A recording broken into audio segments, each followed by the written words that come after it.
आज हम आपको बताएंगे मणिबंध रेखाओं के बारे में। देखिए, मणिबंध रेखाएं इंसान की हेल्थ और वेल्थ दोनों के बारे में बताती हैं। अगर मणिबंध, देखिए ये मणिबंध रेखाएं दिख रही हैं आपको, ध्यान से अपनी हथेली में मिला करके देख लीजिएगा। सबसे पहला, ये जीवन कितना जिएंगे उसके बारे में बताती हैं। देखिए, हस्तरेखा के कुछ शास्त्रों में ना अलग अलग इसका विवरण है। हिंदी का हस्तरेखा शास्त्र कहता है कि अगर मणिबंध की एक रेखा है 25 वर्ष, अगर ये 3 रेखाएं हैं तो इंसान 75 वर्ष तक जिंदा रहने वाला होता है। अगर ये रेखाएं बढ़कर के 4 हो जाती हैं तो ऐसा इंसान 100 वर्ष तक जीवन जीने वाला होता है। नंबर 1 सीधा। अब ये वेल्थ के बारे में भी बताती हैं। अब इसी मणिबंध रेखाओं को ना अरबी के हस्तरेखा शास्त्र में कंगन कहा गया है, हाथ का कंगन। उर्दू में इसे कंगन कह करके बताया गया है। वो कहते हैं कि ये हथेली का कंगन होता है। अब कंगन कहिए या मणिबंध कहिए, हिंदी में मणिबंध कहा गया है। तो मणिबंध, देखिए आप ध्यान से समझिएगा, जो पहली रेखा होती है ये इंसान के कमाने को इंडिकेट करती है। कमाने को मतलब कि इंसान कब कमाना शुरू करेगा। अगर ये रेखा कलाई के बिल्कुल साथ सटी हुई है तो आप तय मान लीजिए ऐसे इंसान 25-26 से इनकम करना शुरू कर देते हैं, अगर ये बिल्कुल सीधी है तो। अगर थोड़ी सी बलक लिए हुए है, अगर थोड़ा सा ये ऐसे आकर के ऐसे ऐसे लिए हुए है तो ऐसे लोग 32 के बाद कामयाब होते हैं। अब वो कितना मोड़ लिए हुआ है ये देखना पड़ता है। आप अगर बिल्कुल सीधी है तो 25 के बाद इंसान कामयाब हो जाएगा।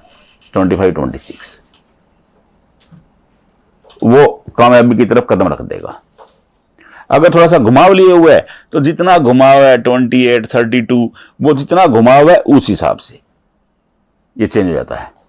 और जो दूसरी रेखा है ये इंसान की शादी के बारे में भी बताती है कि शादी कैसे रहने वाली है। अगर दूसरी रेखा सीधी है, सरल है, बिल्कुल सिंपल है। देखिए, हस्तरेखा शास्त्र का मूल समझ लीजिए। वो कहते हैं कि रेखाएं जितनी सीधी हों, जितनी पतली हों, जितनी सुंदर हों, उतनी ज्यादा मजबूत होती हैं, उतनी ज्यादा बली होती हैं। हिंदी के हस्तरेखा शास्त्र में इन्हें बली कहा गया है। और रेखाएं जितनी मोटी हों, जितनी थुलथुली हों, उतनी ज्यादा कमजोर हो जाती हैं। वो ये बिल्कुल वैसी स्थिति है जैसे मोटा आदमी सीढ़ी पे चढ़ता है ना, उसको सांस फूल जाता है। मोटा आदमी बीमारियों का घर होता है, तो ये वही स्थिति है। और जो तीसरी रेखा है ये इंसान के बुढ़ापे को भी इंडिकेट करती है। अब ये 3 रेखाएं, ये तीनों रेखाएं बताती हैं कि आपकी हेल्थ और वेल्थ कैसी रहने वाली है। अगर आपकी एक रेखा बिल्कुल सीधी है और लास्ट रेखा भी सीधी है, जो बीच की रेखाएं ऐसे हो गई हैं, तो ये जवानी में स्ट्रगल को इंडिकेट करती हैं। स्ट्रगल, ऐसे लोगों को जवानी में स्ट्रगल होता है। इनका बचपन ठीक होता है, बुढ़ापा भी ठीक होता है, लेकिन जवानी में ये संघर्ष करने लगते हैं। अगर ये रेखाएं 2 ठीक हैं और तीसरी में गड़बड़ है तो अभी तय मान लीजिए कि एक समय ये दूसरी रेखा जी आपकी गृहस्थी की है। आपकी गृहस्थी अच्छी है लेकिन जीवन में संघर्ष है। तो इन रेखाओं को समझना बड़े ध्यान से जरूरी है। हाँ, अगर यहां पर जाली बन गई है, ऐसे ऐसे जाली बनी हुई है, तो ये अच्छा संकेत नहीं होता है। अगर मणिबंध पर गंभीर जाली बन जाती है, गूढ़ जाली बन जाती है, तो वो कहते हैं कि ऐसे लोगों को ज्यादा स्ट्रगल करना पड़ता है। बार बार नेट बन रहा है, बार बार जाली बन रही है, तो इन लोगों का स्ट्रगल लंबा हो जाता है, उलझन ज्यादा हो जाती है। क्योंकि देखिए, ये रेखाएं आपके 3 पर्वतों को इंडिकेट करती हैं। ये शुक्र,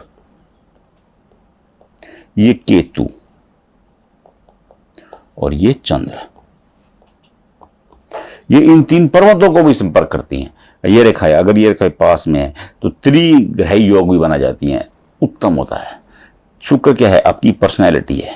केतु क्या है? आपकी आध्यात्मिकता है, सरलता है। चंद्रमा क्या है? आपका मन है, आपकी कल्पनाशीलता है। और ये देखना पड़ेगा कि इन रेखाओं का झुकाव शुक्र, अब ये शुक्र है आपका, शुक्र की तरफ है या चंद्रमा की तरफ है या केतु की तरफ है। अगर चंद्रमा की तरफ है तो इंसान कुछ मनमोजी रहेगा, उसकी कल्पनाशीलता बड़ी शानदार होगी। अगर शुक्र की तरफ है तो ऐसे लोगों की पर्सनैलिटी बड़ी गजब की होगी। अगर ये बीच में आकर के केतु की तरफ, जैसे ऐसे रेखा आई और केतु की तरफ ऐसा ट्रायंगल बना दिया, तो ऐसा व्यक्ति केतु की तरफ झुकाव हो गया, ऐसा व्यक्ति आध्यात्मिक हो जाएगा। बुढ़ापा तो शानदार होगा लेकिन आध्यात्मिक हो जाएगा, सरल हो जाएगा, छल कपट से दूर रहने वाला होगा। तो मणिबंध रेखाओं को समझना बहुत सरल है, सिंपल भाषा है। मणिबंध रेखाओं को समझने के लिए बिल्कुल सिंपल लैंग्वेज है, लेकिन इसकी जो मीनिंग्स हैं वो अलग अलग हैं, अलग अलग वर्णन दिया गया है। तो मैं मणिबंध रेखाओं पर लगातार वीडियो बनाऊंगा, आपको हर तरह का जिस शास्त्र में जो दिया गया मैं आपको वो बताता चलूंगा। तो आप ध्यान से देखते रहिएगा। अभी आप ये देख लीजिए कि आपके मणिबंध रेखा कहां झुकी हुई है, चंद्रमा की तरफ झुकी है या शुक्र की तरफ झुकी है या केतु की तरफ झुकी है, ये देख लीजिए आप। और बीच में रेखाएं कमजोर तो नहीं पड़ गई हैं। अगर बीच में कमजोर पड़ गई हैं तो आपको जवानी में स्ट्रगल करना होगा।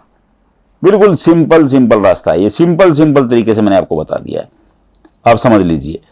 अब रेखाएं इसमें ज्यादा हो गई हैं, आपको उलझन हो रही होगी, लेकिन मैंने रिवाइंड कर लीजिए।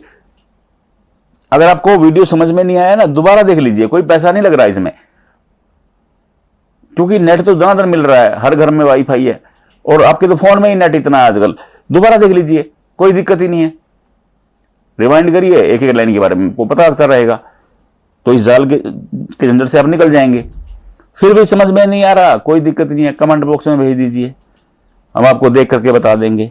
इसी वीडियो में मेरा व्हाट्सएप नंबर भी है, वहां भी नहीं तो panditjihastrekha.com पे जाइए, वहां आपको मणिबंध का पूरा उल्लेख मिल जाएगा। वेबसाइट पे जाइए panditjihastrekha.com, आपको खोल के पढ़ लीजिए, लेकिन कुछ करिए जरूर। राधे राधे।